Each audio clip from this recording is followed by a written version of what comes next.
அமெரிக்க H1B visa கட்டணத்தை 89 லட்சம் ரூபாயாக ட்ரம்ப் உயர்த்தியது அமெரிக்கா செல்ல விரும்பும் இந்தியர்கள் மத்தியில் அதிர்ச்சியை ஏற்படுத்தியிருக்கிறது. அதிபர் ட்ரம்ப் குறிவைக்கும் H1B விசா என்றால் என்ன, இந்த பிரச்சனை இன்னும் எவ்வளவு நாட்கள் நீடிக்கும் என்பது குறித்து எமது சிறப்பு செய்தியாளர் சலீம் வாஷிங்டன் டிசியில் அமெரிக்க வாழ் தமிழர் வேளாங்கண்ணி ராஜிடம் நடத்திய பேட்டியை தற்போது பார்ப்போம்.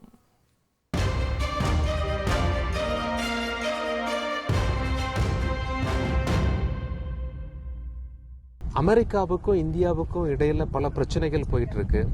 டாரிஃப் ஒரு பிரச்சனை, இமிகிரேஷன், குறிப்பாக H1B இதெல்லாம் பேசக்கூடிய இந்த நேரத்தில் H1B என்ன அப்படின்னா என்ன அப்படின்னு சொல்லி ஒரு தெளிவான புரிதலுக்காக நாம் தற்பொழுது அமெரிக்காவில் இருக்கக்கூடிய மிக முக்கிய தமிழர்களோடு நின்று கொண்டிருக்கிறோம். இவங்களை பற்றி சொல்லணும் அப்படின்னா பென்சில்வேனியா ஸ்டேட் அப்படின்னு சொல்லி அமெரிக்காவில் ஒரு ஸ்டேட் இருக்குங்க, மாநிலம் இருக்குது. அங்கே பாருங்கள், அங்கே அரசாங்கமே இந்த மாதாந்திர பத்திரிகையை வந்து வெளியிடுறாங்க. அதில் வழக்கமாக 89% அந்த பகுதியில் அதாவது வெளிநாட்டவர்கள், இந்த நாட்டவர்கள் இருக்காங்க. பட் நம்ம தமிழர் அந்த மேகசினில் ஃப்ரண்ட் பேஜில் வந்திருக்காரு. அது மட்டும் இல்லாமல் உள்ளேயும் நிறைய ரைட்டப்ஸ் எழுதியிருக்காங்க. என்ன எழுதியிருக்காங்க பாருங்கள், the Raj family celebrating neighbours who give back. அமெரிக்காவில் இங்கே வந்து பிழைப்புக்காக மட்டும் வரல, இங்கே வந்து அவங்க ஸ்டடியானு கோல் வச்சு இவங்க நிறைய வேலை கொடுக்குறாங்க, அமெரிக்காவுக்கும் இவங்க திருப்பி கொடுக்குறாங்க அப்படிங்கிறத அமெரிக்க அரசாங்கமே அங்கீகரித்திருக்கிறது. அப்படிப்பட்ட ராஜ் ஃபேமிலியை சேர்ந்தவங்களோட நாம் பேசிக்கொண்டிருக்கிறோம். சார் வணக்கம். மேடம் வணக்கம். சார் உங்களுடைய பேர் வேளாங்கண்ணி ராஜ். வேளாங்கண்ணின உடனே எல்லாருக்கும் தெரியும் நம்ம தமிழ்நாடு சொல்லிட்டு, பட் அமெரிக்கா வந்து அதே பேர்ல தான் இருக்கீங்களா? அதே பேர்ல. எனக்கு ஆக்சுவலா அமெரிக்கா குடியுரிமை வாங்கும் போது ஒரு ஆப்ஷன் கொடுத்தாங்க, ஓகே உங்க பேரை மாத்திக்க விரும்புறீங்களான்ட்டு. ஓகே, நிறைய நண்பர்கள் உங்க பேரை ஒரு அமெரிக்கன் பேரை மாத்திக்கீங்க அப்படின்னு கூட சொன்னாங்க. Very nice. ஆனா நான் பாத்தீங்கன்னா இல்ல, இது தாய் தந்தையர் எனக்காக வைத்த பேரு, அதுவும் நம்ம ஊர் அது வேளாங்கண்ணி ராஜ் பார்த்த உடனே தமிழ்நாடுங்கிறது எல்லாருக்கும் தெரியும் அப்படிங்கறதுக்காக நான் அதே பேரை வச்சுக்கிட்டேன் சார். ஓகே, ஆமா, பேரை மாத்திக்கலாம். ஓகே சார், இப்போ நீங்க வந்து இப்போ அமெரிக்கன் சிட்டிசன் ஆயிட்டுங்க. நாங்க அமெரிக்கன் சிட்டிசன் ஆகி ஏறத்தாழ இப்போ 21 வருஷம் ஆகுதுங்க. ஓகே, இப்போ எல்லாருக்கும் ஒரு கேள்வி என்ன அப்படின்னா, H1B விசா அப்படின்னு சொல்லி சொல்றாங்க, அப்படின்னா என்ன சார்? அமெரிக்காவுக்கு குடிபெயர்ந்து வர்றாங்கன்னு சொன்னா ஏல இருந்து Z வரையிலும் A through Z பல்வேறு தரமான விசா டைப்ஸ் இருக்குதுங்க சார். இந்த அரசு, அமெரிக்க அரசனுடைய சட்ட திட்டங்களுக்கு உட்பட்டு ஒருத்தர் வெளிநாட்டவர் இந்த நாட்டில் வந்து வேலை செஞ்சு அங்கீகாரத்தோட வேலை செஞ்சு அதுக்குரிய உரிமையான வரியும் கட்டி இருக்கணும்னு சொன்னா அதுதான் ஒரு தகுதியான மதிப்பான ஒரு விசா டைப் H1B. அதுல வந்தாதான் இங்க சட்ட உரிமையோட எந்த கம்பெனி கூட்டிட்டு வருதோ அந்த கம்பெனிக்கு மாத்திரமே வேலை செய்ய முடியும். அதுக்கு பிறகு வேற கம்பெனி மாறணும்னு சொன்னா அந்த கம்பெனியோட H1Bக்கு மாத்திக் கொள்ளணும். ஆனா முறை இந்த நாட்டுக்கு வரும்பொழுது ஒரு குறிப்பிட்ட கம்பெனி அவங்கள இந்த பர்டிகுலர் விசால ப்ராசஸ் பண்ணி அங்கிருந்து கூட்டிட்டு வரணும். ஓகே, இப்போ ஏற்கனவே பாத்தீங்கன்னா ஃபார் எக்ஸாம்பிள் இப்போ டாரிஃப் பிரச்சனை அமெரிக்காவுக்கு இந்தியாவுக்கு இருக்குது, அது ஒரு பக்கம் இருக்கு.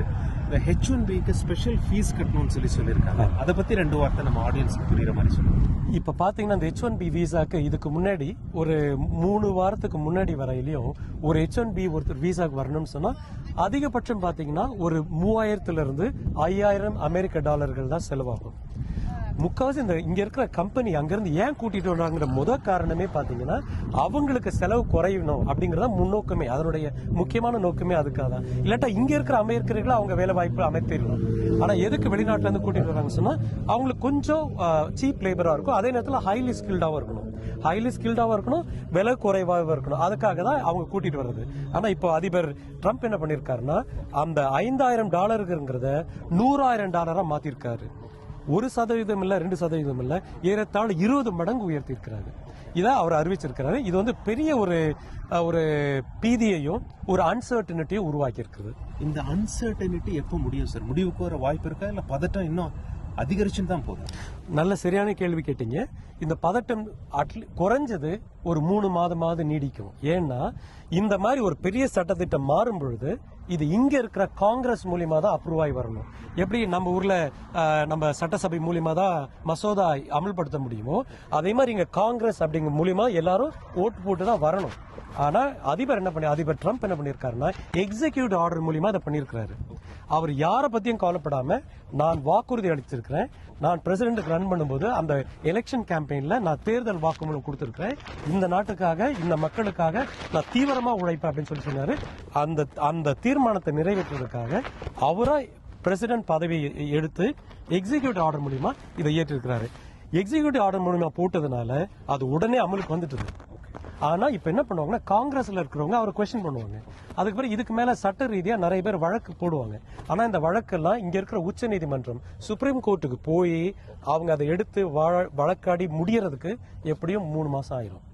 அதனால இந்த பதட்டம் நிலவுகிறது. இப்போதைக்கு இந்த ரூல் வந்து அமலுக்கு வந்தாச்சு. அடுத்து 3 மாசத்துக்கு பிறகுதான் என்ன ஆகுது, இவங்க எல்லாம் ஒன்று கூடி அதை பத்தி பேசி அதுக்கு பிறகு கோர்ட்டுக்கு போய் வர்றதுக்கு இருக்கிற வரையில இந்த பதட்டம் நிலவும். வெரி நைஸ் ராஜ் சார், நீங்க ரொம்ப தெளிவா சொன்னீங்க. ஹேமா அவர்களை நான் கேட்க விரும்புகிறேன். பிரசண்டா இப்போ ஸ்டேட்டஸ்கோ ப்ராப்ளம் பத்தி திரு வேளாங்கண்ணி ராஜ் அவர்கள் ரொம்ப தெளிவா சொல்லியிருந்தாரு. பிளஸ் இந்த பதட்டம் நீடிக்கும் அப்படிங்கறதையும் சொல்லியிருக்காரு. தமிழக மக்கள் தந்தி டிவி வாயிலாக உங்களை பார்த்து கொண்டிருக்கிறார்கள். இந்த லேட்டஸ்ட் ப்ராப்ளம் இதை பத்தி ஒரு நல்ல தெளிவான புரிதல் நீங்க கொடுத்தீங்க வேளாங்கண்ணி ராஜ் சார். ஹேமா அவர்களை நான் கேட்க விரும்புவது, ஏற்கனவே இருக்கிற பிரச்சனையை பத்தி பேசணும். இது இல்லாமல் தமிழர்கள் சந்திக்கும் பிரச்சனை என்ன? உங்களை பத்தி இப்போ அமெரிக்க அரசாங்கமே இந்த இதுல போட்டிருக்காங்க, நீங்க சொசைட்டிக்கு வந்து யுவர் கிவிங் பேக் அப்படின்னு சொல்லி போட்டிருக்காங்க. நீங்க குறிப்பா வந்து தமிழர்களுக்கு என்ன மாதிரியான உதவி செய்றீங்க, பொதுவாகவே அமெரிக்கர்களுக்கு என்ன மாதிரியான உதவி செய்றீங்க, இங்க இருக்கும் பிரச்சனைகள் என்ன? இங்க வந்து வர ஃபேமிலிஸ் பாத்தீங்கன்னா நல்ல யங் ஃபேமிலிஸ், அப்பதான் கல்யாணம் ஆகி ஒரு கெரியரை ஃபார்ம் பண்ணி பிள்ளைங்களோட இங்கே வராங்க. அவங்களுக்கு வந்து நாங்கள் இங்கே ஆல்ரெடி இருக்கிற ஃபேமிலிஸ் விமன் எல்லாம் சேர்ந்து அந்த குடும்பங்களுக்கு நம்ம எப்படி ஹெல்ப் பண்ணலாம் அப்படின்னு சொல்லிட்டு சக்தி கார்பரேஷன் ஒரு ஆர்கனைசேஷன் ஆரம்பிச்சிருக்கோங்க. பென்சில்வேனியால ஆரம்பிச்சிருக்கோம். நாங்கெல்லாம் வந்து பாத்தீங்கன்னா ஒரு 12 மகளிர், அவங்கெல்லாம் வந்து வெரி நல்ல எஸ்டாப்ளிஷ்டு மகளிர் நாங்கெல்லாம் சேர்ந்து எஸ்பெஷலி பெண்களுக்கு உதவி பண்றது. ஏன்னா அவங்க தான் கோர் ஃபார் த ஃபேமிலி இல்லைங்களா. அவங்க எல்லாம் இங்க வந்து பாத்தீங்கன்னா H1 விசால வரவங்களுக்கு வந்து H4 விசால வருவாங்க. அவங்க வந்து இந்தியால வந்து நல்லா படிச்சிருப்பாங்க, டாக்டர்ஸா இருப்பாங்க, இன்ஜினியர்ஸா இருப்பாங்க. ஆனா இங்க வந்து ஒரு டிபெண்டன்ட் விசால வருவாங்க. ஆனா இங்க வந்ததுன்னா அவங்களுக்கு என்ன பண்றதுன்னு தெரியாது. அந்த மாதிரி ஃபேமிலிஸ்க்கு, யங் ஃபேமிலிஸ்க்கு, விமனுக்கெல்லாம் வந்து நாங்க ஒரு லீடிங் எக்ஸாம்பிளா அவங்களெல்லாம் ஒன்று சேர்த்து அவங்களுக்கு வந்து எப்படி ரெஸ்யூமே எழுதுறது, என்னென்ன மாதிரி எஜுகேஷன் நீங்க இங்க எடுக்கலாம், பிள்ளைங்களெல்லாம் எந்த கிளாஸஸ்க்கு போகலாம், பேரண்டிங் அட்வைசஸ், அவங்களுக்கு இமிகிரேஷன் இஷ்யூஸ், எஸ்பெஷலி விமனுக்கு வந்து பாத்தீங்கன்னா ஹஸ்பண்ட் வந்து திடீர்னு இறந்து போறாரு ஏதோ ஒரு ஆக்சிடென்ட்லனா அவங்களுக்கு இமிகிரேஷன் H4ல எப்படி இது பண்றது, டொமஸ்டிக் வயலன்ஸ் ஆச்சுன்னா அவங்களுக்கு என்ன மாதிரி விசா கொடுக்கலாம் அப்படின்னு நாங்க women as well as men we are supported by other organization. இங்க நிறைய தமிழ் ஆர்கனைசேஷன்ஸ் இருக்கு. அந்த ஆர்கனைசேஷன்ஸ் எல்லாம் சேர்ந்து எங்க சக்தி கார்பரேஷனுக்கு ஹெல்ப் பண்ணி அந்த மாதிரி இருக்கிற ஃபேமிலிஸ்க்குலாம் ஹெல்ப் பண்றோம். அப்பார்ட் ஃப்ரம் தட் அவங்க இந்த கம்யூனிட்டியில எப்படி இன்வெஸ்ட் பண்ணி எப்படி மேலே வரலாம், அவங்க வந்திருக்காங்க தெரியாத இடம், அந்த தெரியாத இடத்துல நாங்கெல்லாம் வந்து we hold hands with them and say நீங்க இங்கெல்லாம் இன்வெஸ்ட் பண்ணுங்க, இந்த மாதிரி ஒரு இடத்துல வந்து வீடு வாங்குங்க, இந்த கம்யூனிட்டியில போய் வீடு வாங்குங்க, இங்க வந்து அப்படியே எஸ்டாப்ளிஷ் பண்ணுங்க, இங்கெல்லாம் இன்வெஸ்ட் பண்ணுங்க, how you can grow in business, grow in education அப்படின்னு நாங்க எல்லாரும் வந்து சேர்ந்து ஒரு கம்யூனிட்டியா சேர்ந்து தமிழ் மக்களுக்கு எஸ்பெஷலா நான் உங்ககிட்ட சொன்ன மாதிரி தமிழ் பள்ளிகள் இங்க நிறைய இருக்கு, தமிழ் அசோசியேஷன் இருக்கு. இப்ப நாங்க இருக்கிற ஏரியால ஒரு தமிழ் பள்ளி வந்து கிட்டத்தட்ட 300 பிள்ளைங்க இருக்காங்க.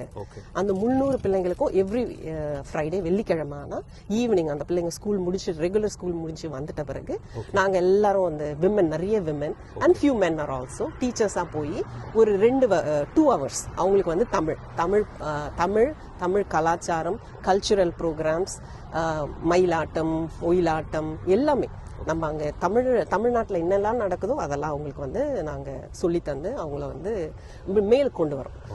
நம்ம கலாச்சாரமும் இருக்கணும் அவங்களுக்கு, ஏன்னா அவங்க வெளியே போய் படிக்கிற அந்த அமெரிக்கன் கலாச்சாரமும் இருக்கும். ரெண்டும் சேர்ந்து அவங்க நல்லா வர்றதுக்கு அவங்களுக்கு உதவி செய்யறாங்க சக்தி கார்பரேஷன் மூலியமா. வெரி நைஸ் ஹேமா மேம், உங்களுடைய அந்த சர்வீஸ அமெரிக்க அரசாங்கமும் அங்கீகரிச்சிருக்காங்க. என்னுடைய கடைசி கேள்வி வேளாங்கண்ணி ராஜ் சார் அவர்களுக்கு, தமிழர்கள் அமெரிக்கால வந்து நம்ம சிறப்பா இருக்கணும், நல்லா சம்பாதிக்கணும், ஒரு வீடு கட்டணும், பேரண்ட்ஸை நல்லா பார்த்துக்கணுங்கிற பல ஆசையில் இருந்தாங்க. சமீபத்திய வரக்கூடிய தகவல் அவங்களை என்கரேஜ் பண்ணுற மாதிரி இல்லை. தந்தி டிவி வாயிலாக உங்களை பார்த்து கொண்டிருக்கும் தமிழர்களுக்கு இது தொடர்பாக உங்களுடைய செய்தி என்ன? யாரும் வந்து பார்த்தீங்கன்னா இந்த நாட்டுக்கு வர்றதுக்கு எந்த விதத்திலையும் அவங்க பயப்பட வேண்டிய அவசியம் கிடையாது. அது ஃபர்ஸ்ட் மெசேஜ் நான் சொல்ல விரும்புகிறேன். அவங்க சட்ட ரீதி வழியா, அதை இங்கிலீஷ்ல லீகலான்னு சொல்லுவாங்க. ஸோ லீகலைஸ்ட் H1B விசா மூலியமா அவங்க வர்றதுக்கு எந்த விதமான குறைபாடும் இங்கே இல்லை. அதாவது இல்லீகல் தவறான வழியில் இங்க வர்றது தான், குடியுரிமைக்கு வர்றது தான் அதிபர் ட்ரம்ப் அவர்கள் பகிரங்கமா எதிர்ப்பு தெரிவிக்கிறாரு. அதை முக்கியமா கட்டுப்படுத்த விரும்புறாரு.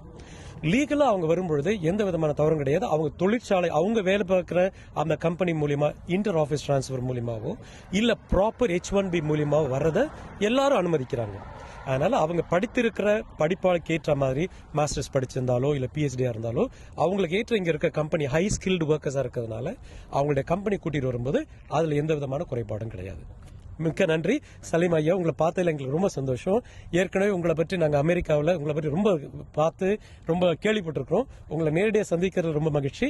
எங்களுடைய தமிழ் மாநாட்டுக்கு நீங்க வந்திருக்கிறதுல எங்களுக்கு ரொம்ப பெருமை. இந்த வாய்ப்புக்கு ரொம்ப நன்றி.